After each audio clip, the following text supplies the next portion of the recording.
The late afternoon sun burned gently over the busy streets of Port Harcourt. The hum of engines, the smell of petrol, and the chatter of street vendors filled the air. Luxury cars glided past tricycles and okadas, each carrying its own story. At the center of the chaos, a bright red Range Rover rolled smoothly down the narrow road leading to Mile 3 Market. Inside the car sat Neoma Ogbugo, the only daughter of billionaire oil magnate Chief Ogbugo. The tinted windows, designer sunglasses, and soft perfume made her look like she had stepped out of a magazine cover. She was 23, strikingly beautiful and fully aware of her privilege. Her gold wristwatch sparkled under the sunlight as she adjusted her hair in the rearview mirror. Port Harcourt people can be so unserious, she muttered, tapping her long acrylic nails against the steering wheel. She had left her father's mansion in GRA to meet a friend at the new lounge in Rumuola, but the traffic diversion had confused her. As she reached a junction, she frowned. "Where's this street again?" she whispered. Ahead of her, she spotted a small mechanic workshop. Grease-stained walls, piles of tires, and a few men in dirty overalls surrounded the place. It was not the kind of environment Neoma liked to be near. She wrinkled her nose but decided to stop anyway. She parked her car, stepped out gracefully, and scanned the workshop. To her surprise, the person giving instructions to the workers wasn't a man. It was a woman, tall, dark-skinned, and dressed in a faded blue overall. Her hair was tied neatly with a scarf, and her hands were blackened with oil. "Excuse me," Neoma called, waving slightly as if she didn't want to get too close. "Can you tell me the way to Rumuola Lounge?" The woman looked up, wiped her hands on a rag, and smiled politely. "Good afternoon, madam. Yes, you'll drive straight down, take the second turn after the filling station, and—" Neoma's laughter cut her off. "Wait, hold on," she said, covering her mouth with her hand. "You're the one talking? You? A woman? You work here?" The workshop went silent.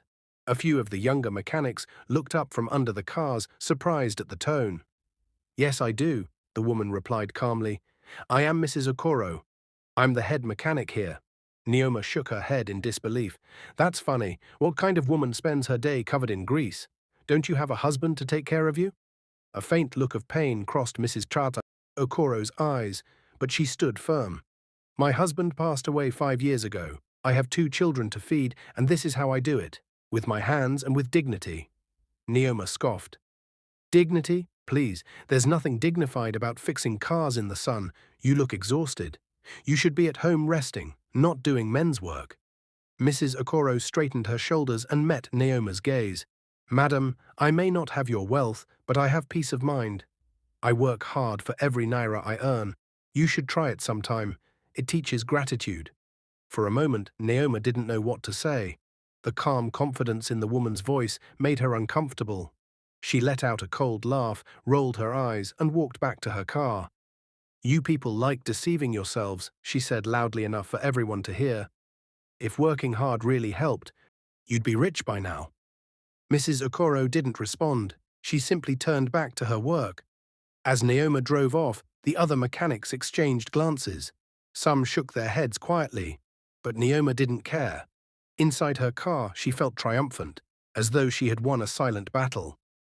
"People like that should know their place," she said, smiling at her reflection. "Me? Associate with grease and dust? Never." Yet even as she drove away, something about the woman's words lingered in her mind. "You should try it sometime. It teaches gratitude." She shook her head, as if trying to push the thought away. That evening, Neoma arrived home to the sprawling Ogbugo mansion in Old Grey. The marble floors gleamed, chandeliers sparkled, and the air smelled faintly of lavender and wealth. Her father, Chief Ogbugo, sat in the grand living room reading a newspaper. He was a tall man with silver-streaked hair, dressed in a white senator suit that spoke of quiet power. "Daddy, I'm home," she said, dropping her designer purse on the couch. He looked up and smiled faintly. "Neoma, my princess, how was your day?" "Stressful," she said dramatically. "You won't believe the kind of people I met today." He folded his newspaper. What people?" She shrugged. "Some poor mechanic woman tried to lecture me about life. Can you imagine? A woman covered in oil telling me to work hard." Chief Ogbugo chuckled softly. "Neoma, sometimes wisdom hides in unexpected places." She frowned. "Daddy, please, don't start with that moral talk. I'm not like them." he sighed, shaking his head. Maybe that's the problem. The sound of his voice carried a weight that made her pause, but only for a second. She brushed it off, changed the topic, and later retired to her room filled with perfumes, designer clothes, and photographs of her smiling face. Yet that night, as she lay on her silk bedsheet, sleep refused to come easily. She remembered Mrs. Okoro's face, the calm strength, the quiet dignity. For the first time, she felt something strange, discomfort mixed with curiosity. But Neoma was too proud to admit it. She turned off the lamp and muttered, "People like her will never understand what it means to live my life." Outside, the rain began to fall lightly, drumming softly against her window. She didn't know that this very rain would soon mark the beginning of her downfall, the night that would turn her life upside down forever. The rain did not stop. It began as a gentle whisper on the windows of the Ogbugo mansion and turned into a heavy downpour that flooded gutters and slowed traffic across Port Harcourt. The city lights blurred behind curtains of water. Drivers leaned close to their windscreens, wipers beating back and forth like anxious hearts. Neoma should have stayed home. She had argued with her father earlier about a planned outing. He wanted her to postpone it until the weather cleared. She waved him off with a smile. "Daddy, I will be fine. It is only a short drive to meet my friends. Besides, this is Port Harcourt. Rain is normal." She slipped into a cream jumpsuit, wore her favorite perfume, and took the red Range Rover keys from the table. As she walked to the door, Chief Ogbugo called out again, his tone softer, older. "Drive carefully, and if the rain grows worse, turn back. No appointment is more important than your life." She blew him a kiss and disappeared into the storm. The road from Old Gra to Rumuola was slick and reflective, a ribbon of water catching the bright red of her brake lights. She turned up the music to drown the sound of the rain, but it did not help. The storm had a voice of its own, loud and impatient. She gripped the wheel and tried to focus. At the roundabout near Rumuokoro, a truck roared past, throwing a sheet of muddy water across her windscreen. For a second, everything vanished. Road, lights, shape, space. Her wipers thrashed, clearing the view. Her heart thumped hard. She should have slowed down. She did not. Her phone buzzed on the passenger seat, one of her friends asking if she was close. She glanced down for a heartbeat, and that was all it took. A motorcycle, two riders under a thin nylon raincoat, slid through the lane ahead of her, swerving to avoid a pothole hidden by water. Neoma looked up and gasped. She twisted the steering wheel to the left.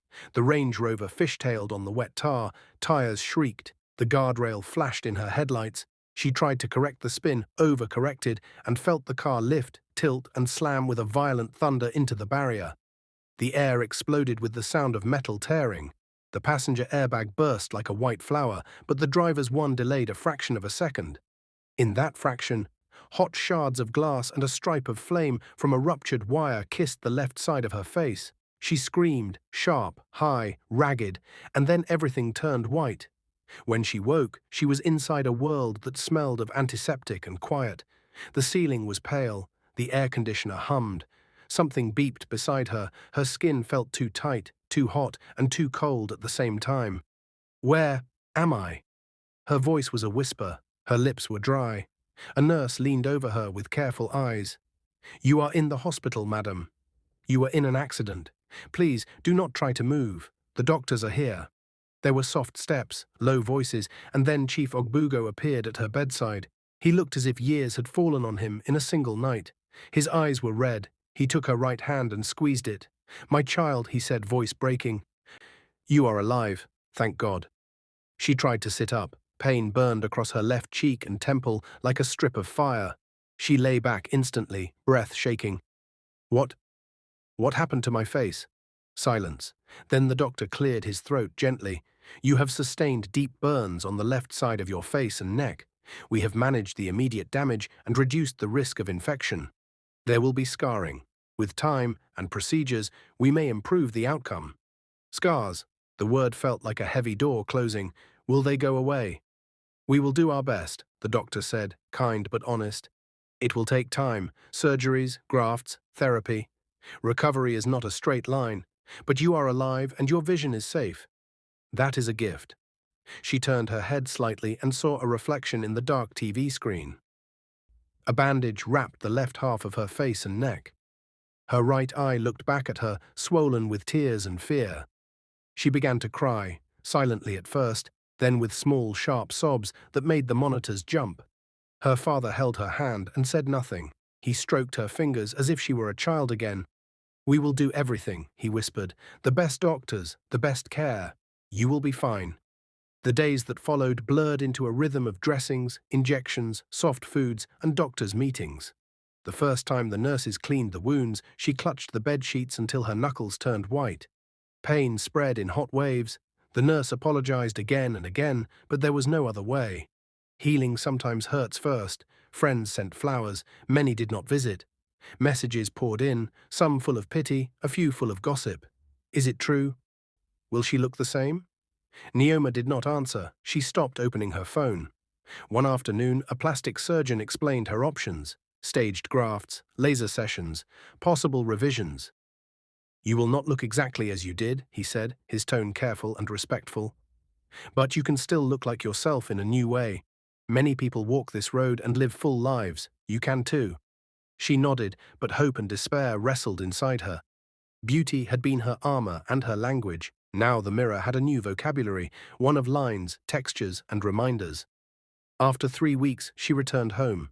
The mansion felt larger and emptier, as if it could hear her footsteps and judge them. She stopped dressing for hours in front of the mirror. She stopped going out. When she did step outside for air, the gardeners looked down quickly and greeted her softly. She could feel their kindness, and it both comforted and embarrassed her. Then another storm came, one money could not easily shield. It began with whispers in the business pages. Oil prices dipped. A legal issue delayed a major export license. A key partner pulled out of a new pipeline project. The banks grew cautious. In the office, staff lowered their voices when Chief walked past. At home, calls stretched late into the night. Her father ate less and prayed more.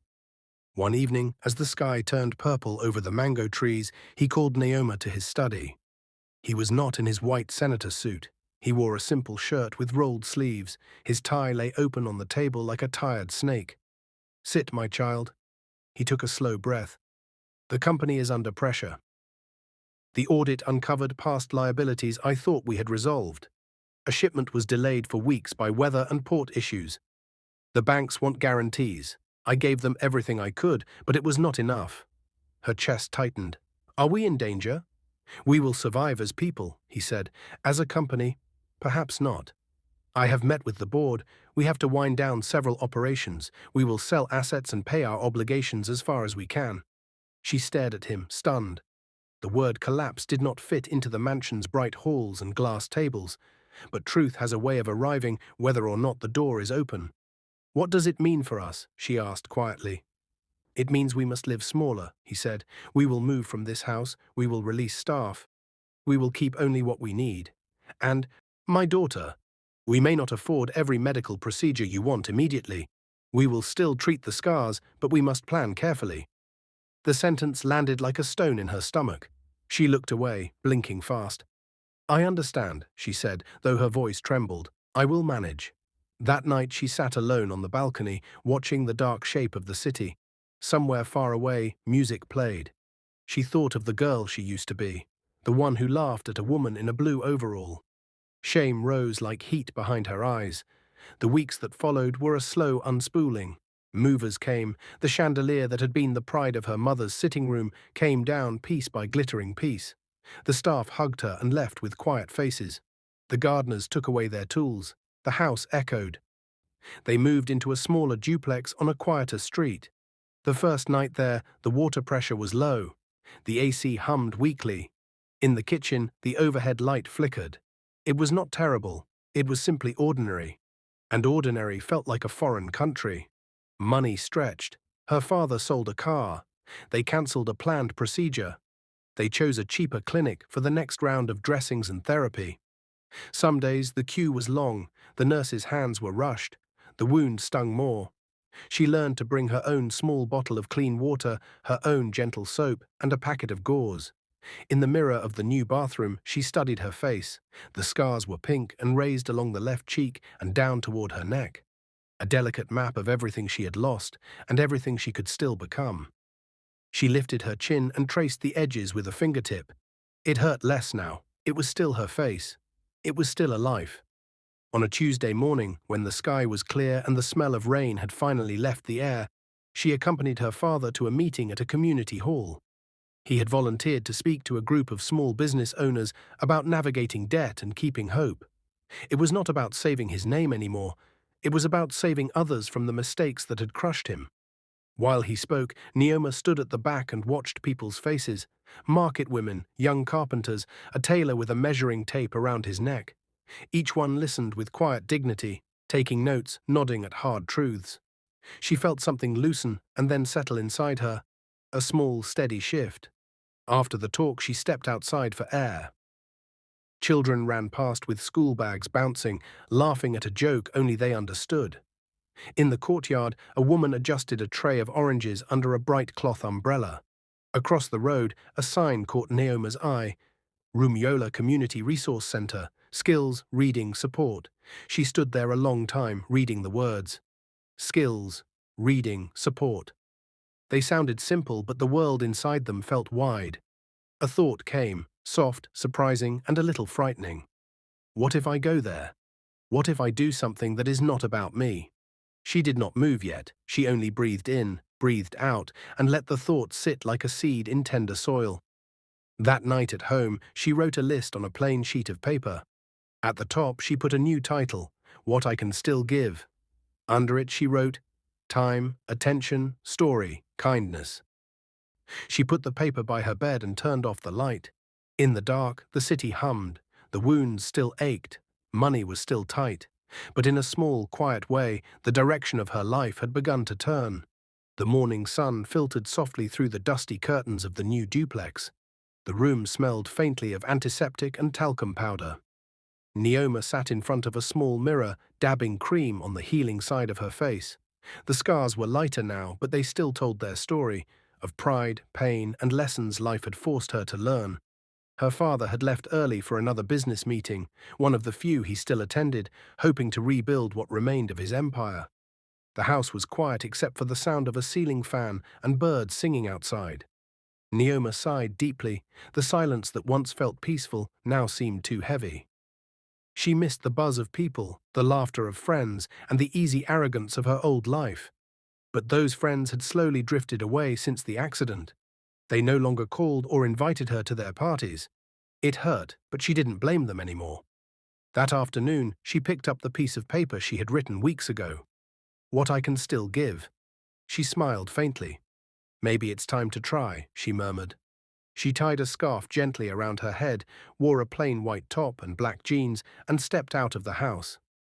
The streets of Rumola buzzed with life, hawkers shouting, buses honking, and the smell of roasted plantain mixing with fuel fumes.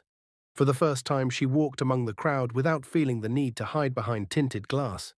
When she reached the community center she had seen before, she paused at the gate.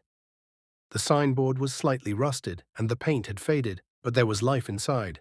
She could hear laughter, hammering, and the hum of sewing machines. She took a deep breath and walked in. Inside, several people were engaged in various activities, some learning tailoring, others in a small computer class, and a few fixing electrical wires under the supervision of a woman in overalls.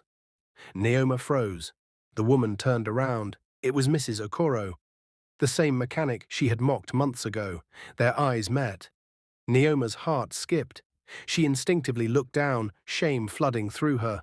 For a moment she considered turning back, but before she could, Mrs. Okoro smiled. "You can come in, my dear," she said warmly. "We don't bite here." Neoma hesitated, then stepped forward. "Good afternoon, Ma," she said quietly. "Good afternoon," Mrs. Okoro replied. "You look familiar. Have we met before?" Neoma swallowed hard. "Yes, we met once at your workshop. I was rude to you that day. I'm really sorry." Mrs. Okoro studied her for a moment, then nodded gently. "Ah, yes, I remember. The young lady in the red Range Rover. Life is full of surprises." Neoma looked embarrassed. It was a terrible thing to say. "I've learned my lesson the hard way." The older woman smiled faintly. "Sometimes life teaches us lessons that money cannot buy." She gestured to a bench nearby. "Please, sit. What brings you here?" "I came to see if I can help," Neoma said softly. I don't have much money anymore, but I can volunteer. Maybe teach or assist somehow. Mrs. Okoro looked at her with a mix of curiosity and respect. That's a brave thing to say. We always need an extra hand. What can you do? Naoma hesitated. Honestly, I don't know, but I can learn. Mrs. Okoro chuckled. That's the spirit. Come, I'll show you around. She walked Naoma through the center, the tailoring room, where women were learning to sew school uniforms, the workshop where young boys repaired bicycles, and the small library stocked with old donated books. This place runs on heart, not money, Mrs. Okoro said proudly. We teach people skills that can feed them tomorrow. Most of the volunteers are people who once needed help themselves. As the day went on, Naoma helped carry boxes, arranged chairs, and assisted one of the teachers with record-keeping. Her designer hands, once manicured and delicate, now got dusty and sore. Yet for the first time in months, she smiled without forcing it. Later that afternoon, while taking a short break, she sat beside Mrs. Okoro under a mango tree in the courtyard. You're different now, the mechanic woman said quietly. Naoma looked at her hands. I guess pain changes people. I used to think life was about money and looks. Now I see it's more than that. Mrs. Okoro nodded. When you mocked me that day, I was angry, but also sad, because I saw a girl who had everything but understood nothing.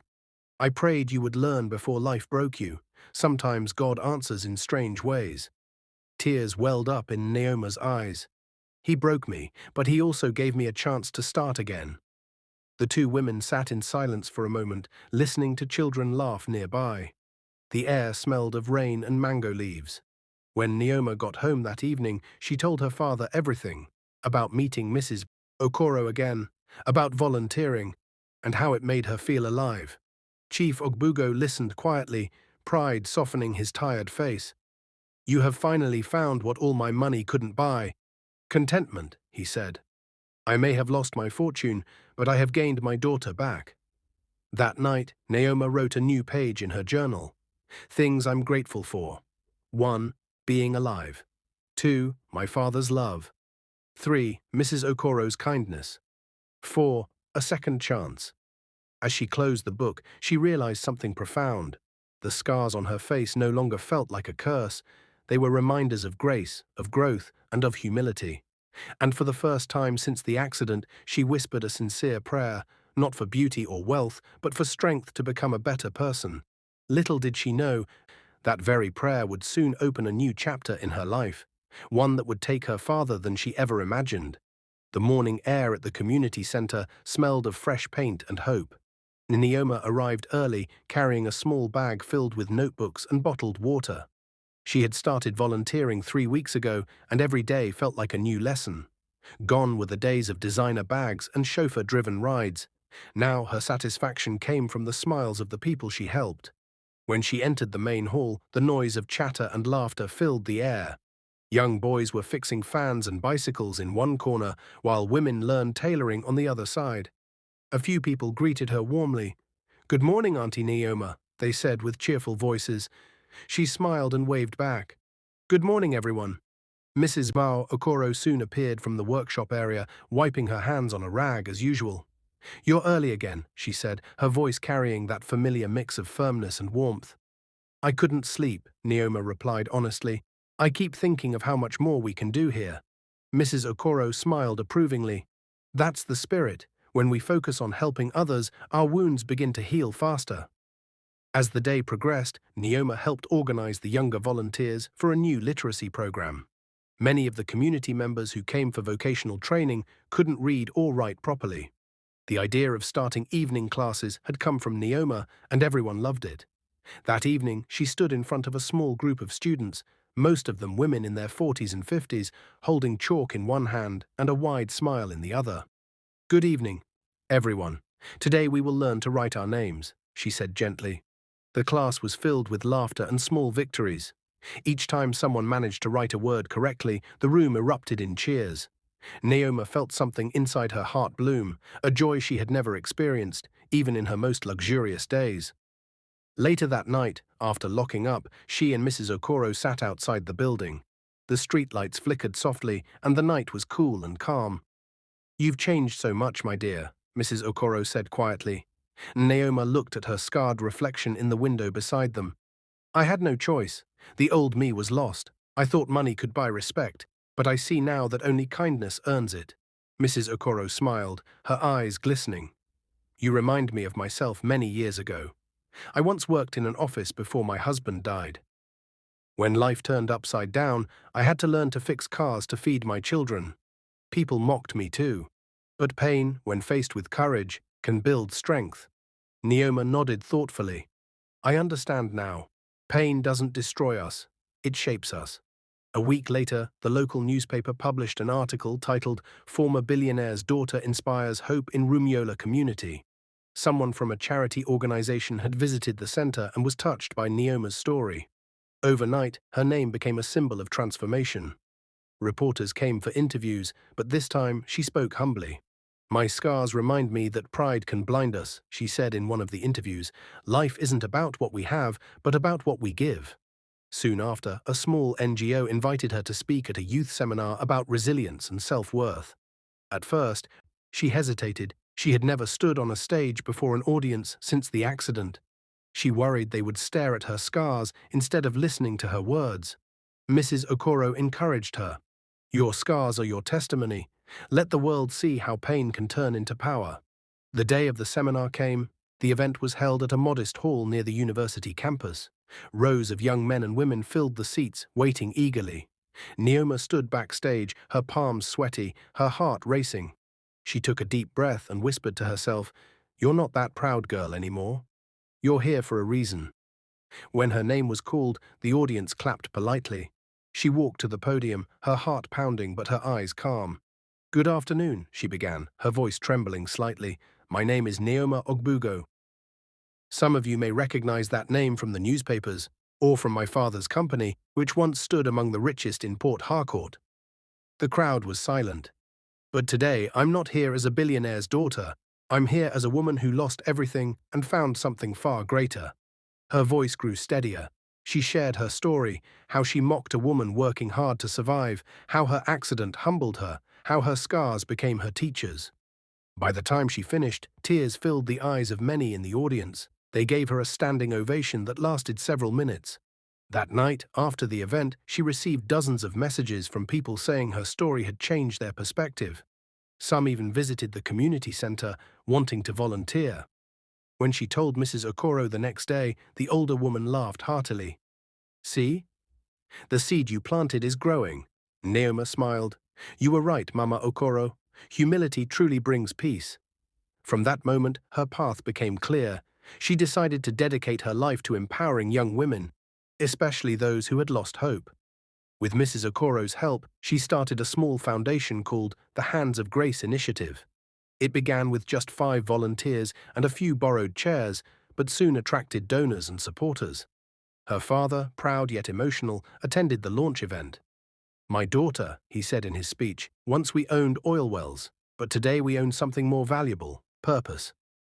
As Neoma looked around the crowded hall that day, filled with smiling faces, flashing cameras and hope, she realized she had finally found her place in the world. The girl who once mocked a mechanic was now standing beside one, not above her.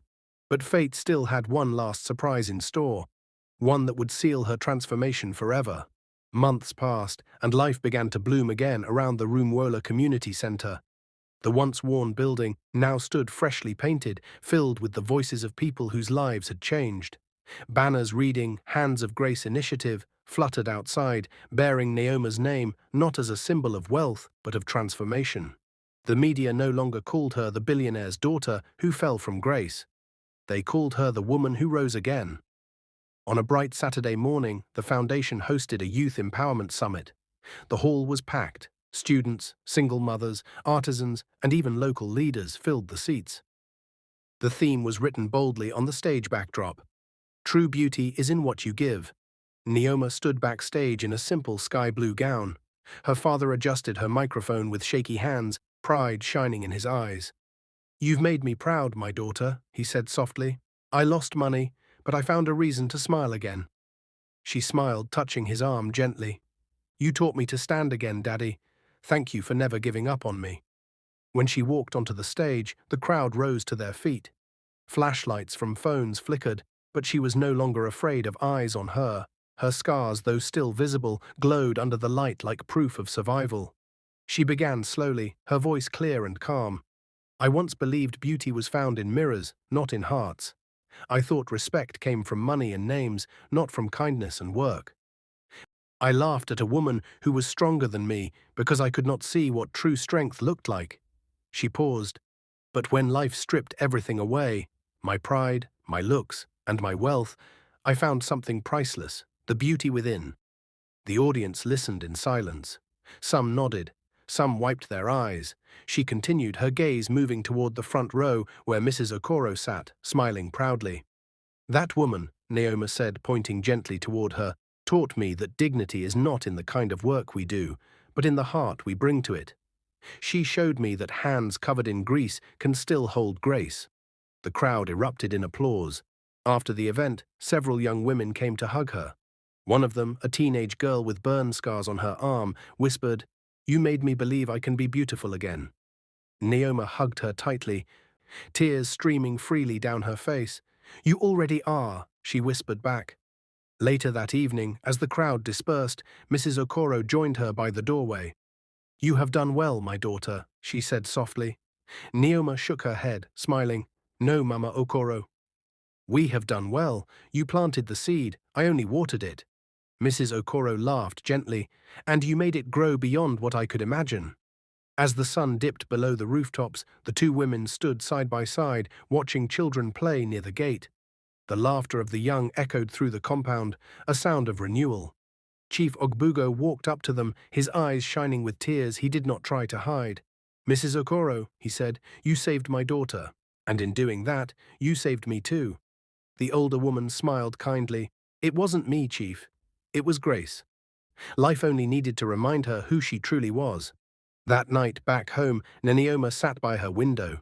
The city lights shimmered in the distance. She opened her journal again, the same one that had once carried her pain, and wrote on a fresh page, "True beauty is not what people see on your skin, but what they feel when your heart touches theirs. I once mocked a woman for working with her hands, but today I thank her, because she built the new me." She closed the journal, a soft smile on her lips. The rain began to fall again outside, gentle and cool. Not a storm this time, but a blessing. For the first time, Naoma didn't see her scars as something to hide. She saw them as light, a map of where she had fallen and risen again. Her story had come full circle, from pride to pain, from pain to purpose.